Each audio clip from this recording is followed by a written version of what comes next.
பேசும் பனிமலரே. அத்தியாயம் 28. கௌதம் மும்பை சென்று மாதங்கள் ஓடி 1.5 வருடங்கள் முழுமையாக முடிந்துவிட்டது. நடுவில் 2 முறை ஊருக்கு வந்தவன் கூட சாராவை சந்திக்க எந்த முயற்சியும் செய்யவில்லை. இந்த முறை அந்த ப்ராஜெக்டை முழுமையாக முடித்துவிட்டே வந்திருந்தான். இத்தனை நாளாய் அவளது நினைவுகளுடனேயே வாழ்ந்தவனுக்கு இப்பொழுது இதற்கு மேலும் தாங்க முடியாததாய் தோன்றியது. ஊருக்கு வந்தவன் அவன் அப்பாவை சந்தித்துவிட்டு கம்பெனியில் ஒரு பார்வையை செலுத்திவிட்டு கொடைக்கானலுக்கு கிளம்பிவிட்டான். அவளை பார்த்து 1.5 வருடம் முழுமையாக முடிந்துவிட்டது. திடீரென அவள் முன் சென்று நின்றால் அவள் அதை எப்படி எடுத்துக்கொள்வாள் என்று யோசித்தபடியே காரை ஓட்டிக்கொண்டு அவன் அங்கு வந்து சேர இரவு 9 மணிக்கு மேலாகி இருந்தது. காரை சப்தமில்லாமல் நிறுத்தியவன் இறங்க பார்க்க வீட்டில் லைட் இன்னும் ஆஃப் செய்யப்படாமல் தான் இருந்தது. எப்படியானாலும் இருட்டிவிட்டது. இப்பொழுது கதவை தட்டினால் திறப்பாளோ மாட்டாளோ என்று மிகவும் குழம்பி போனான். அன்று ஒரு நாள் கூட நடு இரவில் வந்து கதவை தட்டியதற்கு மிகவும் பயந்து போனதாய் கூறினாள். மீண்டும் அன்று போல் அவளை பயமுறுத்த வேண்டாம் என்று நினைத்தவன் ஒரு முறை மட்டும் காலிங் பெல்லை அடித்து பார்ப்போம், திறந்தால் சரி, இல்லாவிட்டால் காரிலேயே இருந்துவிட்டு காலையில்தான் கதவை தட்ட வேண்டும் என்று முடிவு செய்தவனாய் காலிங் பெல்லை அழுத்த அடுத்த 10வது நொடியே கதவு பட்டென திறந்தது. கதவிற்கு அந்த பக்கம் சாராதான் நின்றிருந்தாள். மகிழ்ச்சியில் பூரித்து போயிருந்த அவள் முகம் அவனை கண்டு இருண்டு போனது. லாவெண்டர் கலர் சிலையில் முன்பிருந்ததை காட்டிலும் இன்னும் அழகு கூடி பனிச்சிற்பம் போலவே நின்றிருந்தாள். அவனிடமிருந்து கண்களை அவனால் பிரிக்கவே முடியவில்லை. அவளும் விழிகளை அவனை விட்டு விலக்கவில்லை. வெகு நேரம் கழித்தும் தன்னையே அதிர்ச்சியுடன் நோக்கி கொண்டிருந்தவளை, என்ன சாரா, நான் திரும்பி வருவேன்னு எக்ஸ்பெக்ட் பண்ணவே இல்லல்ல என்று கேட்டான். அவள் எதுவும் பேசாமல் தனையை குனிந்து கொண்டாள்.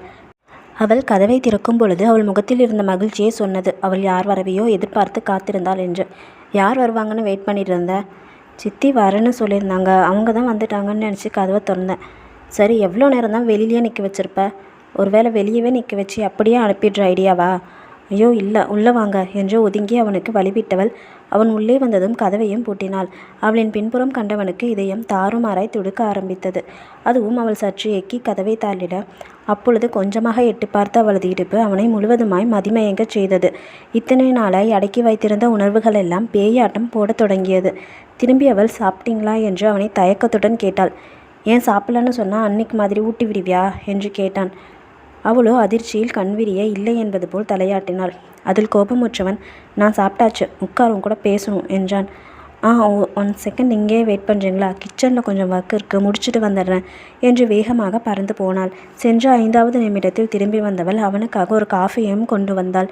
தேங்க்ஸ் என்றபடி அதை வாங்கி கொண்டவன் அவளை கைப்பிடித்து அமரவும் செய்தான். சாரா, நீ சொன்ன மாதிரி இந்த 1.5 இயர்ஸில் நான் மாறல. உன்னை தவிர வேறு யார்கிட்டையும் என் மனசு போகலை. இப்போ வச்சும் என்னை நம்புறியா? இல்லை இன்னும் உனக்கு நம்பிக்கை வர நான் நிறைய காலம் வெயிட் பண்ணணுமா என்று கேட்டான். அவள் எதுவும் பேசாமல் தலையை குனிந்தபடி அமைதியாக இருக்கவும், உன்னை தாண்டி கேட்குறேன், ஏதாவது பதில் சொல்லு. என்கிட்ட இருக்க பணம், வசதி இதெல்லாம் தான் உனக்கு பிரச்சனையாக இருக்குன்னா அது எல்லாத்தையும் தூக்கி போட்டுட்டு உனக்காகவே உன் கூட இங்கேயே இருக்கக்கூட ரெடியாக தான் வந்திருக்கேன். இன்னும் என்னடி நான் பண்ணணும் என்றவனை கண்களில் நீர்வழியாக நிமிர்ந்து பார்த்தாள். சரி, நான் செத்துட்டா அப்பவாச்சும் என்னை நம்புவியா என்றவனது வாயை கை கொண்டு மூடியவள் அவனை இறுக்கமாக அணைத்திருந்தாள். ஏன் பாஸ் இப்படியெல்லாம் பேசுகிறீங்க? நீங்கள் நல்லா இருக்கணும்னு தானே உங்களை விட்டுட்டு வந்தேன். அவளை விலக்கி நிறுத்தியவன், நீ என்னை விட்டுட்டு போகிறது தான் நல்லதுன்னு நான் எப்போவாச்சும் உங்ககிட்ட சொன்னேனா? இல்லைதான், பட் உங்கள் அப்பா வந்து பேசும்பொழுது எனக்கு அப்படி தான் தோணுச்சு. ஏன் பணம் இல்லாதவங்கன்னா அவங்களுக்கு வர காதல் உண்மையாக இருக்கக்கூடாதா? பணத்துக்காக மட்டுமே தான் நான் உங்கள் கூட இருந்தேன்னு அவர் சொன்னப்போ எனக்கு எப்படி வலிச்சதுன்னு உங்களுக்கு தெரியாதுங்க. நான் ஒன்றும் அப்படி இல்லைன்னு காட்ட தான் உங்களை விட்டுட்டு வந்தேன். எனக்கு தெரியும் நான் பண்ணது தப்பு தானே. சாரி, இனிமேல் உங்களை விட்டுட்டு போகணுன்ற முட்டாள்தனமான முடிவை என் லைஃப்பில் நான் எடுக்கவே மாட்டேன். It's promise. ஏன் சாரா, திரும்பவும் என் அப்பா பேசின மாதிரி யாரும் உங்ககிட்ட பேச மாட்டாங்கன்னு நினைக்கிறியா? பேசுவாங்க தான். யார் என்ன பேசினாலும் நீங்கள் எனக்கு சப்போர்ட்டாக இருப்பீங்கன்னு எனக்கு நிறைய நம்பிக்கை இருக்குது.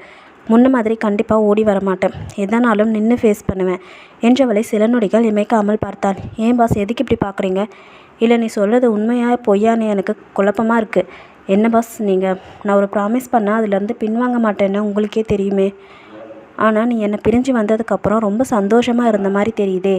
முன்னே இருந்ததை விட கொஞ்சம் வெயிட் போட்டிருக்க. பூசண மாதிரி இருந்த உன் கண்ணம் எல்லாம் இப்போ புசுன்னு இருக்குது. மொத்தத்தில் உன் அழகு இன்னும் கூடி போயிருக்கு. எப்படி? நான் மட்டும்தான் உன்னை நினச்சி ஏங்கி இழைச்சி போயிருக்கேன் என்றவனது கேள்விக்கு அவளால் என்ன பதில் சொல்ல முடியும்? உண்மைதான். அவன் கன்னத்து எலும்பு கூட தெரியும் அளவு அவன் இழைத்து கருத்து தான் போயிருந்தான். சில நிமிடங்கள் அமைதியாக இருந்தவளை, சாரா, உன்கிட்ட தான் கேட்குறேன், பதில் சொல்லு என்றான். ஆமாங்க, நீங்கள் இல்லாத இத்தனை நாளும் நான் சந்தோஷமாக தான் இருந்தேன். அதனால தான் நீங்கள் சொல்கிற மாதிரி ரொம்ப அழகாயிட்டேன் என்று அவளை முறைத்து பார்த்தான். முறைக்காதுங்க. அப்புறம் உங்ககிட்ட ஒரு விஷயம் சொல்லணும், பட் எப்படி சொல்கிறதுன்னு தான் தெரியல. அதான் நான் இல்லைன்னா கூட சந்தோஷமாக இருப்பேன்னு சொல்லிட்டியே, அதை விடவா பெருசாக விஷயம் சொல்லிட போகிறேன். எதானாலும் சொல்லு. இல்லை பாஸ், இதை நீங்கள் எப்படி எடுத்துப்பீங்கன்னே எனக்கு தெரியலை. ரொம்ப இழுக்காத, சொல்கிறியா இல்லையா? இல்லை, இப்போ நீங்கள் ரொம்ப கோவமாக இருக்கீங்க. இதை சொல்லி நீங்கள் அதை சரியாக புரிஞ்சுக்கலன்னா ஸோ வேணாம், காலையில் சொல்கிறேன் என்றவளை கண்களாலேயே எரித்து கொண்டிருந்தான். நான் ரொம்ப டயர்டாக இருக்கேன். இதுக்கு மேலே உங்ககிட்ட பேசுகிற தெம்பெல்லாம் எனக்கு கிடையாது. ஸோ எனக்கு ஏதாவது ரூம் இருந்தால் கூட நான் தூங்குவேன். சரி வாங்க என்று அவனை கூட்டி போய் ஒரு அறையினுள் விட்டவள். அவளும் அவனுடனேயே படுக்க வரவும், எங்கே எதுக்கு படுக்கிறேன், ஊர் ரூமுக்கு போய் தூங்கு என்றான். பாஸ், என் ரூமில் ஹீட்டை வைக்கால, இந்த ரூமில் தான் நானே தூங்குவேன். ஏன் உங்கள் கூட படுக்கக்கூடாதா? நீ ஒன்று என் கூட படுக்க வேணாம், கிளம்பு என்று அவன் சொன்னவுடன் அவள் முகம் சுருங்கி போனது. சாரி என்று விட்டு சுருங்கிய முகத்துடனேயே வெளியேறிவிட்டாள். வெகுநேரம் படுக்கையில் உருண்டவனுக்கு சிறிதும் தூக்கம் வரவில்லை. கண்மூடினால் அவளின் சுருங்கிய முகமே கண்முன் வர டக்கென்று எழுந்து விட்டான். அவளை தேடி அவள் அறைக்குத்தான் சென்றான். உண்மையில் அவள் அறையில் ஹீட்டர் வேலை செய்யவில்லை போலும். மிகவும் சில்லென்று இருந்தது. அவள் நன்றாக தூக்கி போயிருந்தாள். சாரா, எந்திரி என்று அவள் கையை பிடிக்க அது சில்லிட்டு போயிருந்தது. அவன் எழுப்பவும் சடாரென எழுந்தவள், என்னங்க ஏதாச்சும் வேணுமா என்று கேட்டாள். இல்லை, ஒன்றும் வேணாம், நீயும் அங்கேயே வந்து தூங்குவா. இல்லை பாஸ், வேணாம், நான் இங்கேயே தூங்கிப்பேன். இந்த குளிரெல்லாம் எனக்கு பழக்கம் தானே, என்னை ஒன்றும் பண்ணாது. நீங்கள் போய் தூங்குங்க. இப்போ நீ வரியா இல்லையா? இல்லை, வரல, நீங்கள் போங்க. இப்படியெல்லாம் சொன்னால் நீ கேட்க மாட்ட என்றவன் அவளை அப்படியே தூக்கியிருந்தான். விழிவிரியே அவனை நோக்கியவள், ஐயோ என்ன பண்ணுறீங்க, விடுங்க ப்ளீஸ் என்றாள். இல்லை, இத்தனை நாள் உன்னை விட்டதே போதும், இனிமேலையும் விடமாட்டேன் என்றவன் அவனது அறைக்கு தூக்கி கொண்டே சென்றான். வேணாம் ப்ளீஸ் விடுங்க என்று கெஞ்சியவளை படுக்கையில் கிடத்தியவன் அவள் மீதே சரிந்து விழுந்தான். அவளுக்கு தான் மூச்சு முட்டி போயிற்று. அவன் மெல்ல அவனது நெற்றியில் முத்தமிட அவள் கண்கள் தானாகவே மூடிக்கொண்டது. மூடிய மேகலின் மீது முத்தமிட்டவன் மெல்ல அவள் கன்னங்களில் உதட்டை பதித்தான். அவன் படுத்திய பாட்டில் அவள் கன்னங்கள் சிவந்து போனது. அதற்கு மேலும் பொறுக்க முடியாதவனாய் அவளுள் முழுவதுமாக தொலைந்து போனான். அவனது செயலில் சிறிதும் நிதானம் இருக்கவில்லை. அவள்தான் அவனுள் சிக்கி சிதைந்து போனாள். மறுநாள் காலையில் எழுந்தவன் கண்மூடியபடியே கட்டிலில் அவளை தேட அவள் அங்கு இருக்கவில்லை. சலிப்புடன் எழுந்தவன் வீடு முழுவதும் அவளை தேட அவள் எங்குமே இல்லை. எங்கு போனாள் என்று நினைத்தபடியே வெளியில் வர அப்பொழுதுதான் எங்கோ சென்று விட்டு கேட்டை தாண்டி வந்து கொண்டிருந்தாள். சரா, எங்கே போயிட்டு வர? சும்மா ஒரு வாக் போயிருந்தேன். இந்த பணியிலையா? ஆமாம். ஏன் பாஸ்? இல்லை, காணோன்னு தேடினேன், அதுதான். ஓ சாரி, கொஞ்ச நேரம் வெயிட் பண்ணுங்க, காஃபி கொண்டு வரேன் என்று சமையல் அறைக்குள் நுழைந்தவளை பின்னோடே வந்து வேகமாக அணைத்திருந்தான். அவளின் கழுத்தோரம் தாடியை பதித்தவன் அவளை வாசம் பிடிக்க ஆரம்பித்தான். அவனின் இந்த மாதிரி செயல்களில் எப்பொழுதும் கிறங்கி போய் நிற்பவள் இப்பொழுது எவ்வித உணர்ச்சியும் இல்லாமல் காஃபியை கலந்து கொண்டிருந்தாள். அவளை வேகமாக திருப்பி அவளின் இதழ் மேல் இதழ் வைக்க போனவனை தனது வாயை பொத்தி தடுத்தவள் அவனது பிடியிலிருந்து நழுவி காஃபியை அவன் முன் நீட்டினாள். எனக்கு ஒன்றும் வேணாம் என்று முகத்தை தூக்கி வைத்து கொண்டு திரும்பி செல்ல பார்த்தவனை முன் சென்று தடுத்தவள், பாஸ், நான் ஆல்ரெடி குடிச்சிட்டேன், இப்போ நாம் ஒரு இடத்துக்கு போகணும். So no romance. காஃபி குடிச்சிட்டு சீக்கிரம் ரெடியாகி வரீங்களா என்று கண்களில் இறைஞ்சுதலுடன் கேட்டாள். எங்கே போகணும்? அது சஸ்பென்ஸ், சொல்ல மாட்டேன். குயிக்காக கிளம்புங்க. அவனும் கிளம்பி வர இருவரும் டிஃபன் சாப்பிட்டு விட்டு கிளம்பினர். அவள் மிகவும் பதட்டமாக இருப்பது போல் அவனுக்கு தோன்றியது. சரா, என்னாச்சு, எதுக்கு இவ்வளோ ரெஸ்ட்லெஸ்ஸாக இருக்க? இல்லை பாஸ், உங்ககிட்ட ஒரு விஷயம் சொல்லணும். நான் பண்ணது தப்புன்னு எனக்கே தெரியுது. உங்களுக்கு என் மேலே கோபம் வந்தால் திட்டுங்க, அடிக்க கூட செய்யுங்க, ஆனால் என்னை விட்டுட்டு மட்டும் போயிடாதீங்க ப்ளீஸ் என்றபடி கண்களில் நீரோடு அவனை பார்த்து கேட்டாள். உடனே அவளை இழுத்து அவள் தலையை தன் நெஞ்சோடு அழுத்தியவன், என்னடாச்சு, ஏன் ஏதேதோ பேசுகிற? எதா இருந்தாலும் சொல்லு, நமக்குள்ள இன்னொரு பிரிவு கண்டிப்பாக கிடையாது, ப்ராமிஸ் பண்ணுங்க என்று அவள் கையை நீட்டவும் அதன் மீது கை வைத்து அவனும் ப்ராமிஸ் போதுமா என்றான்.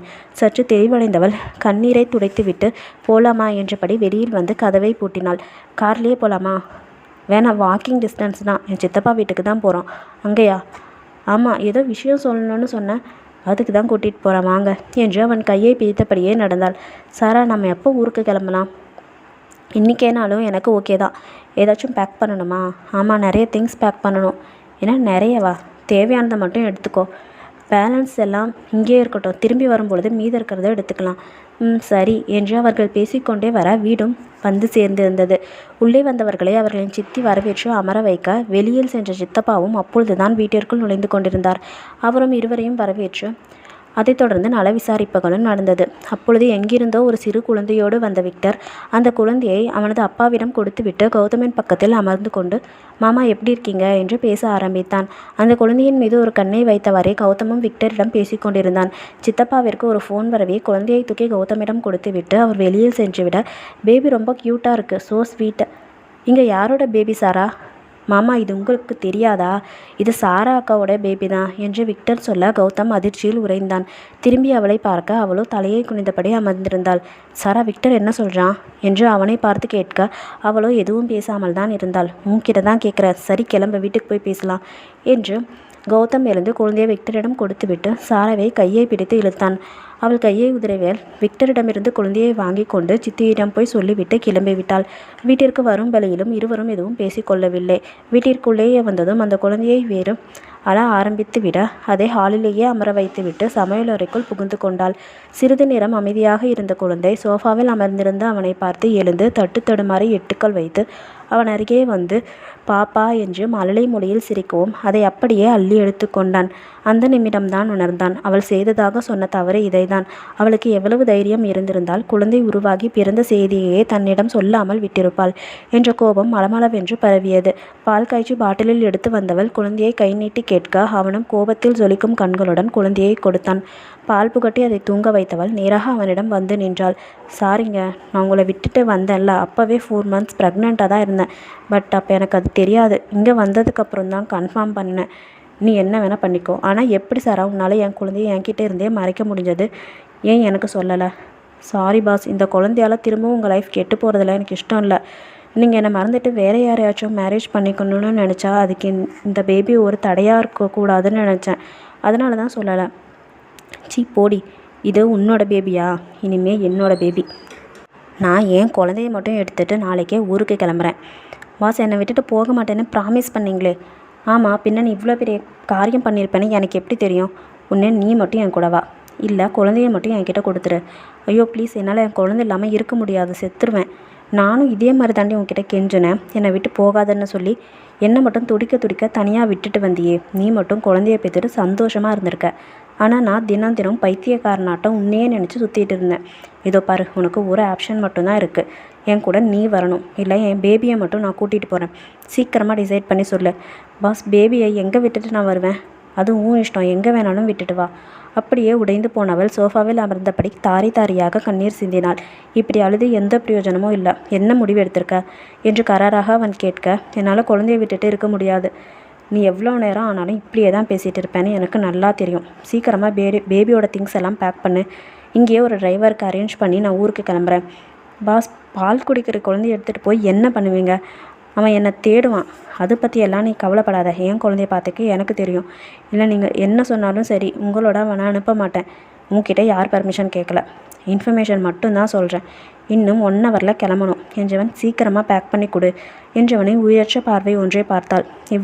அவ்வளவுதான். இவ்வளவு கெஞ்சியும் கேட்காதவன் நிச்சயமாய் குழந்தையை தன்னை விட்டு பிரித்து எடுத்து சென்று விடுவான். அதன் பிறகும் அவளுக்கென்று ஒரு வாழ்க்கை இருப்பது போலவே அவளுக்கு தெரியவில்லை. அவனிடம் போராடி குழந்தையை மீட்டெடுக்கும் தைரியமெல்லாம் அவளுக்கு இப்பொழுது இருக்கவில்லை. மிகவும் பலவீனமாக உணர்ந்தாள். வாழ்க்கையை இருண்டது போல் இருந்தது. கண்களை துடைத்தவள் மனதை கல்லாக்கி கொண்டு குழந்தைக்கு தேவையானவற்றை எடுத்து வைத்தாள்.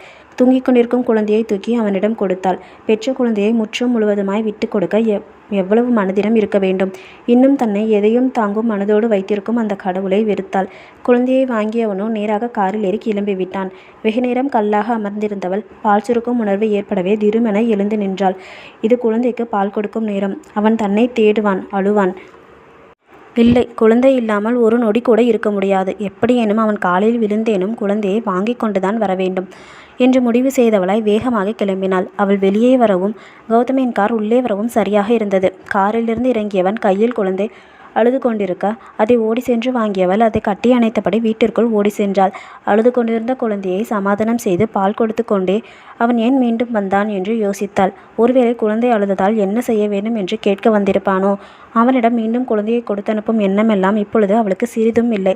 பால் கொடுத்து முடித்தவள் குழந்தையை அறையிலேயே விட்டுவிட்டு வெளியில் வந்தாள். அவளுக்காக காத்திருந்தவன் எழுந்து நிற்க, ப்ளீஸ் பாஸ், இங்கிருந்து போயிடுங்க, குழந்தை எனக்கு வேணும் என்று கண்களில் நீருடன் கேட்டாள். அவன் வேகமாக அவள் அருகில் முன்னேறி வர பயந்தவள் பின்னோக்கி சென்றாள். அவள் கையை பிடித்து தடுத்தவன் அவளை இறுக்கமாக அணைத்து கொண்டான். ஏ லூசு, எது சொன்னாலும் நம்பிடுவியாடி என்றதும் அவனது முகத்தை நிமிர்ந்து பார்த்தாள். அப்போ சும்மா சொன்னீங்களா? ஆமாம், குழந்தைய கிட்டேருந்து பிரித்து கூட்டிகிட்டு போக மாட்டீங்களா? அவள் நெற்றியில் முட்டியவன், பொடி லூசு பொண்டாட்டி, உன்னை கொஞ்ச நேரம் பயமுறுத்தி அளவைக்கத்தான் அப்படி சொன்னேன். ஏன் பாஸ்? குழந்தைய என்கிட்ட இருந்து மறைச்சல்ல, அதுக்கு ரிவெஞ்ச் எடுக்க தான். ரிவெஞ்சா? ஆமாம், பாஸ் அப்போ என்னையும் உங்களோட கூட்டிகிட்டு போகிறீங்களா என்று முகத்தில் தவிப்புடன் கேட்டாள். அவள் முகம் முழுவதும் முத்தமிட்டவன், இந்த ஜென்மத்தில் இதுக்கு மேலே உன்னை விட்டுட்டு போக மாட்டேன், போதுமா என்றான். எல்லையற்ற ஆறுதலுடன் அவன் நெஞ்சில் தாய்ந்தாள். ஓகே ஃப்ரெண்ட்ஸ், இந்த ஸ்டோரி இதோடு முடிஞ்சது. நெக்ஸ்ட்டு வேறு ஒரு நாவல் அப்லோட் பண்ண போகிறேன். லைக் பண்ணி சப்ஸ்கிரைப் பண்ணுங்கள் கைஸ், கமெண்ட் பண்ணுங்கள். பாய்.